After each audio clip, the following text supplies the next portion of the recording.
আমার হাতে আপনারা একটি ক্যালেন্ডার দেখতে পাচ্ছেন। এই ক্যালেন্ডারটি 1582 সালের অক্টোবর মাসের ক্যালেন্ডার। এই ক্যালেন্ডারটি একটু ভালো করে লক্ষ্য করলে আপনারা দেখতে পাবেন এই অক্টোবর মাসের ক্যালেন্ডারটি 21 দিন রয়েছে, অর্থাৎ 21 দিনে একটি মাস রয়েছে।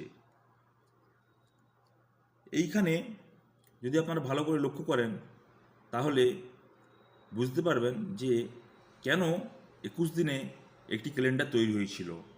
এইখানে দেখুন 4 তারিখের পর একেবারে 15 তারিখ চলে গিয়েছে, কিন্তু মাঝখানে 5 থেকে 14 তারিখ পর্যন্ত এই 10 দিন কোথায় হারিয়ে গিয়েছিল ক্যালেন্ডার থেকে?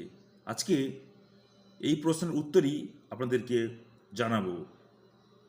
আগেকার দিনে জুলিয়াস ক্যালেন্ডার তৈরির সময় প্রতি বছর 11 মিনিট 14 সেকেন্ড অতিরিক্ত হিসাবে ধরা হতো।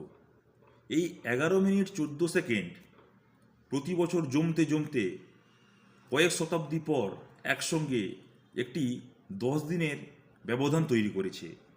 এই 10 দিনের যে ব্যবধান, এই সমস্যা সমাধান করার জন্য ত্রয়োদশ পোপ গ্রেগরিয়ান ক্যালেন্ডার তৈরি করেন।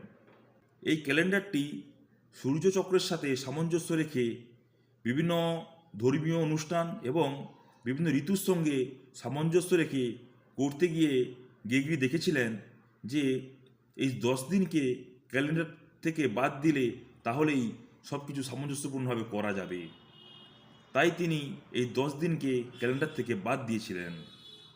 তাহলে আপনাদেরকে আমি এটা বোঝাতে পেরেছি যে কেন 1582 সালের অক্টোবর মাসের ক্যালেন্ডার থেকে 10 দিনকে বাদ দেওয়া হয়েছিল। ধন্যবাদ।